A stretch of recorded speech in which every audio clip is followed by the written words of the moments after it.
والموضوع شغال بالصحة بهاي المواصفات، بهاي المنتجات، بهذه القوة من الشركة. فموضوع رائع جدا. قلنا مثل ما فهم، يعني مثل ما طرحت لكم الفكرة، انه احنا كلنا قاعد نتشارك في نسبة 71% من الارباح. هاي 71% ما ترجع للشركة منها اي شيء. فالان الاعتراضات اللي تجينا من اي ناحية، انا اريد اسمع منكم الناس اللي ما يقتنعون، لان احنا ننجح مع فريق عمل، صح؟ فلازم نكون فريق عمل، فاكيد اكو ناس يعترضون عليكم. اللي يعترضون شنو يقولون؟ عندنا الاعتراضات انا راح احطها. اول شيء الناحيه الشرعيه، صح؟ هذا اقوى اعتراض. طيب الاعتراض الثاني مثلا الاسعار. ممكن الاسعار ثانيه. الاسعار يصير قفزات من ناس معينين وغير ناس. منتجات غير متوفره. احنا خلينا نشوف شنو الاعتراضات ونجاوب عليها. امتلاك الشخص المهارات الكافيه للنجاح في هذا العمل وهذه الصناعه.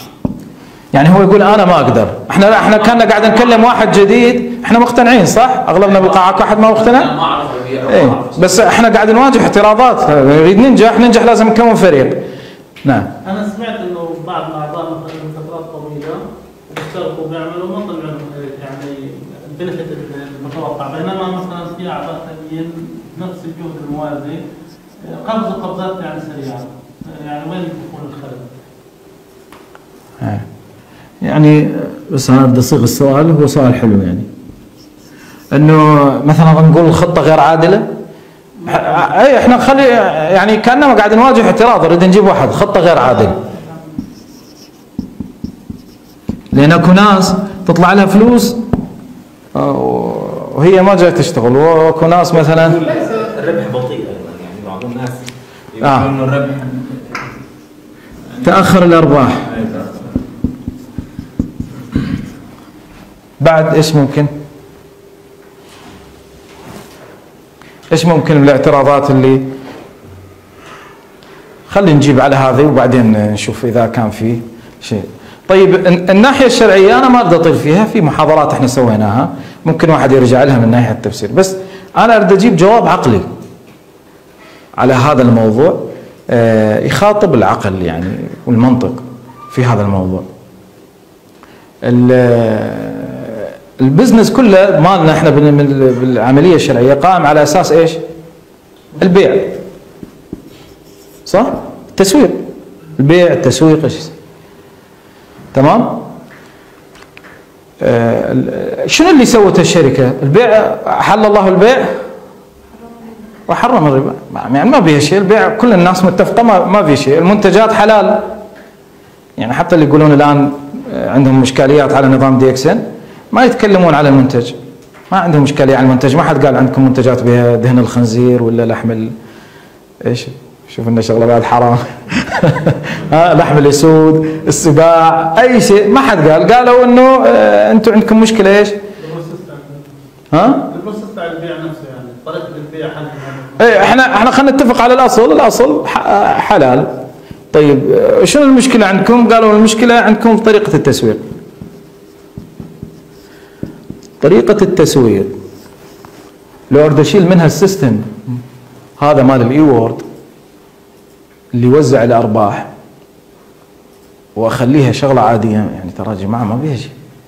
الآن هسه لو تروح على البوكت، وأنا اشتغلت 2 سنين هناك، يعني حتى كانت تصير مشاكل. يعني أغلبنا نشغل ناس مسوقين تحت، نعطيهم فلوس، نعطيهم الكروت مال الشركة، وطبعا يكون عليها اسمه او شيء يدلل على انه هذا جاي من طرفه، واي زبون يصعد لنا عن طريقه حنعطيه ربح كوميشن عليه. فيها مشكله هذه؟ ما فيها مشكله، صح؟ ما في عاقل يقول ان هذا فيها. شنو المشكله فيها؟ ترى دي اكسن نفس الشيء. احنا نعطيه كرت حتى نعرفه هذا الزبون جاء من طرفه، هي انطتك رقم عضويه حتى تعرف هذا الزبون جاء من طرفك. لحد هنا انتهينا، صح؟ الأجيال الأخرى. الأجيال الأخرى. طيب الأجيال الأخرى هي الشركة قالت لكم 71% من الأرباح، هاي وزعها. هذه أنا ما أجيسها. أي منتج ينباع حجم مبيعات يصير 71% من الربح يتوزع عليكم. طيب هي سوت جدول أرباح، العضو الجديد أول ما يدخل أبو 100 نقطة ايش قد أرباحه؟ 6%. طيب صار عنده 300 9%، صار عنده 1000 نقطة 12%، صار عنده الآخره يعني لحد 4500 بعدين يحسبوا له 25%. تخيلوا معي الآن خلينا نتكلم على شغلة الأجيال. إذا احنا هسه الجيل الأول ما حد معترف، تمام؟ هسه شوف، هسه يطلعون المشايخ يدافعون عن الشركة مو عن الأعضاء. هسه تشوف يعني تستغرب ليش يحرمون مسألة الأجيال، مع أن ما في أحد متضرر من موضوع الربح الأجيال إلا الشركة، وإذا منعوا يزيدون من أرباح الشركة ويجون يقول لك احنا نريد نحافظ عليك من الغش والخداع. شوف التفكير. الآن هذا العضو الجديد اللي هو هذا أنا هنا موجود، خلينا نقول ألف، وهنا رقم 1 2 3 4. تمام؟ تمام؟ هذا احنا نسميه جيل. تمام؟ وهذا طبعا يسمونه لاين، يعني هذا لاين وهذا لاين ثاني عمق يعني. تمام؟ هذا جيل ثالث جرا.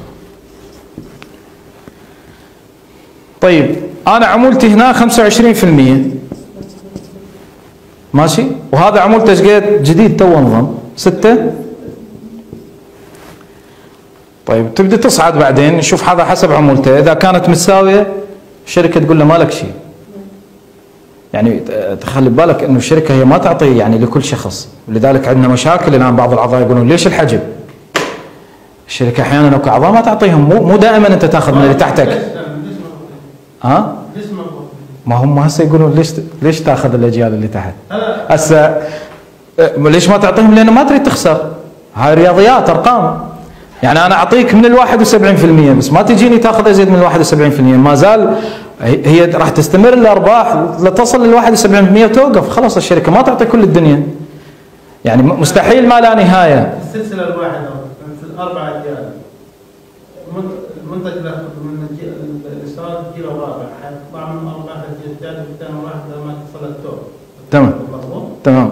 طب كيف يعني بيصير حجم مثلا في الجيل الثالث أو في الجيل الثاني؟ إذا تساوت العمولات، تساوت العمولات، إذا تساوت نسب الأرباح، يعني أنا نسبتي 6% واللي يعني هو طبعا شوف في النقاط التراكمية في مرحلة الستار ايجنت هذه ما تصير، غالبا ما تصير، لكن تصير في المراحل الأعلى. ليش ما تصير؟ لأن النقاط التراكمية للي تحتي محسوبة إلي، فغالبا راح يصير بيني وبينه فارق. واضح؟ يعني كل ما تزيد نقاطه تنحسب إلي، وبالتالي أنا راح تزيد نسبتي. لكن لو فرضنا تساووا ما راح ينطونا. ليش ما راح ينطونا؟ خلاص أنت جهدك مساوي لجهد هذا. مش معقول اللي باع ما نعطيه ونعطيك أنت. هو باع، لكن الشركة ما تظلمك حقك في حالة أنه زاد ربح من نسبة اللي تحتك، بدال ما يرجع للشركة وين يروح؟ يروح لهذا أقرب جيل. شنو المشكلة؟ يعني هي الشركة متنازلة عن ربحها. أنتوا لما تقولون ما يصير ننطي الأجيال خايفين على أرباح الشركة، في العمق الشركة هي اللي قاعد تعطي، والهبة والعطية هسه نريد نتكلم بهالمفهوم ما حد يقدر يمنعه. هي قاعد تتنازل عن جزء من أرباحها للأعضاء. بالمناسبة في نظام القيادة والعمل الجماعي تأثير القائد يصير على المجموع، ما يصير بس على المباشر. يعني أنا الآن يدري الدكتور سيف في ناس بالأجيال السابع والثامن والعاشر أنا تابعهم، لدرجة أني أحيانا أروح معاه للمركز الشراء وأشرح له النظام وكذا.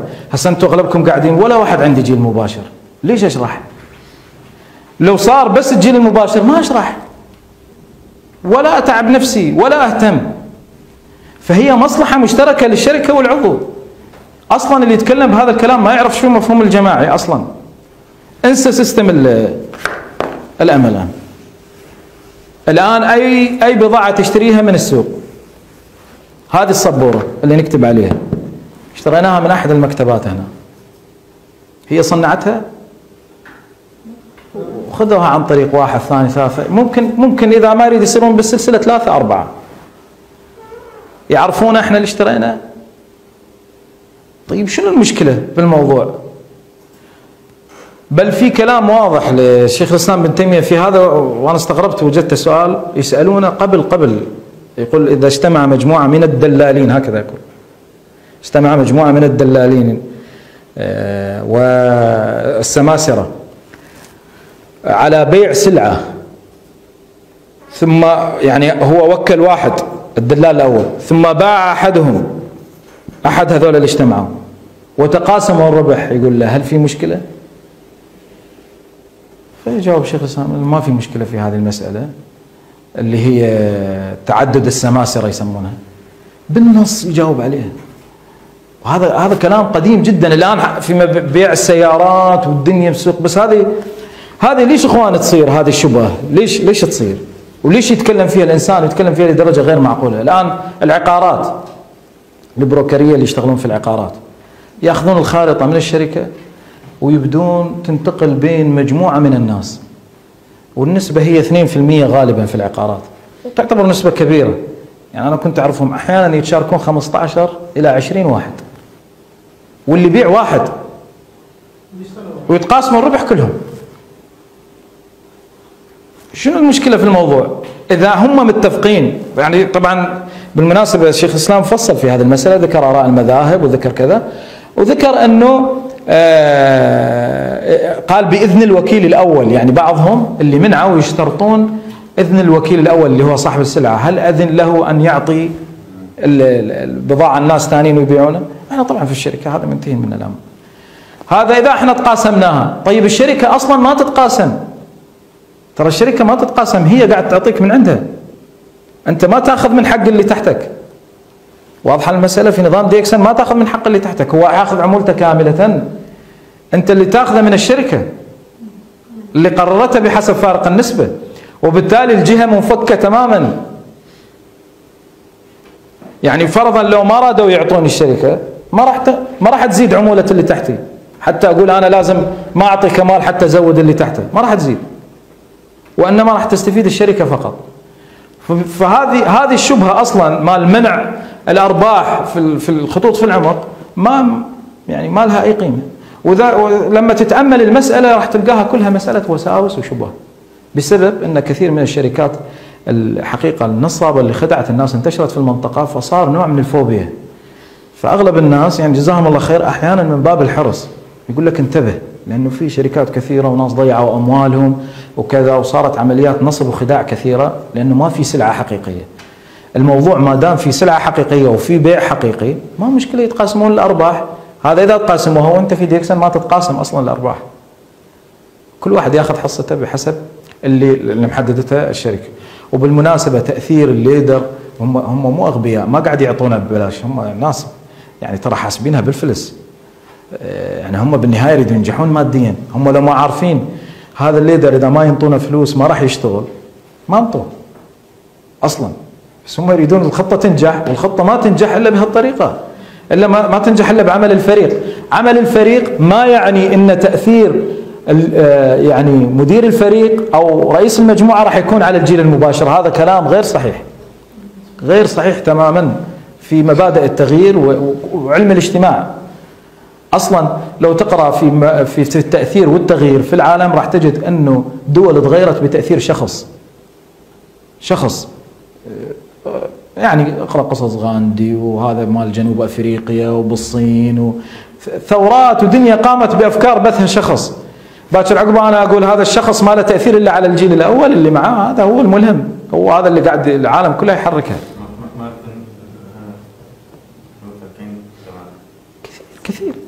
كثير يعني أنت.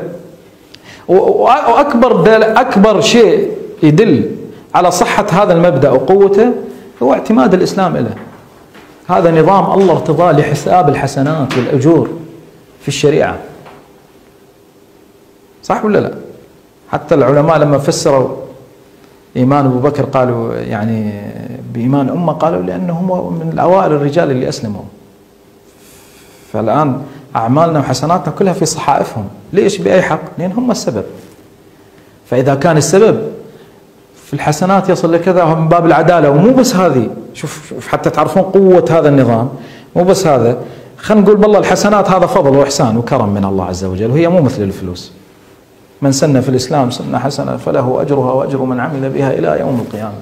فواحد من يسوي له شغلة زينة حسناته يسمونها الصدقة الجارية تبقى إلى يوم القيامة هو بقبر. طيب بالسيئات ليش؟ يا ربي حاسبني على اللي علمتهم أول مرة، ليش تحاسبني على بعد اللي 1000 سنة؟ فهذا الدلالة على أن من تمام العدل والذي يتسبب في شيء يتحمل وزره. يعني كذلك في الأجور، ليش تمنعها إذا النظام يقبل والعقل يتصور وكل الأطراف متفقة؟ فشنو المشكلة في الموضوع؟ هذه وساوس شيطان، ليش كلها برمجة سيئة ضد الثروة. الناس يحبون يدمرون أي مشاريع صحيحة، وأحيانا بسبب الفوبيا والخوف اللي صاير من هذه الأنظمة وهذه الشركات. نرجع على موضوع الأسعار. الناحية الشرعية الآن واضحة هذه النقطة، لو نزيد بعد نوضح بها. هي واضحة لأنه الجهة منفكة. هذا إذا قلنا ما يجوز تقاسم الأرباح، بينما في الشرع يجوز أصلا تقاسم الأرباح مع مجموعة من الناس، حتى لو واحد. وفي حديث لكن ضعف الشيخ الألباني في معركة أحد، اتفقوا 2 من المجاهدين أنه لما ندخل المعركة أي غنيمة تحصلها أنا وياك، يعني أنت ما تعبت يجوز هو اللي حصلها، فاتفقوا. فبعض الفقهاء استدل بهذا الحديث أنه يجوز، يسمونها شراكة الوجوه. يعني خلاص اتفقت أنا وياك، اللي نحصله أنا وياك بالنص، مو شرط أنا تعبت، أنت اللي حصلته خلاص احنا متفقين. ونفس الشيء إذا أنا حصلت، فيقول لك هذا ما زال في اتفاق خلاص. هذه التعقيدات ما لها أساس من الصحة. ونظام البيوع ترى بالإسلام من أرقى الأنظمة في البيوع. أنا قبل أيام كلمتني إحدى الأخوات قالت أنت تقول النظام هذا شرعي موافق للشريعة وكذا وكذا، هل هو صاحب الشركة مسلم لما أراد يصمم هذا النظام صممه بطريقة موافقة للشريعة وراعى هذه الأمور؟ من وين جاب هذا الفقه والعلم؟ قلت له شوف خليك منه هو. صمم السيارة مش مسلم. لا احنا نتكلم على نظام بيوع، فكيف بهالدقة هذا راعى كل القواعد الشرعية وكذا؟ شنو هو يعني؟ من وين جاب هذا؟ قلت لها أي نظام صح في العالم بغض النظر عنه هو، أي نظام صح في العالم في البيع يحفظ حقوق الطرفين هو نظام إسلامي. احنا الإسلام هو الأصل.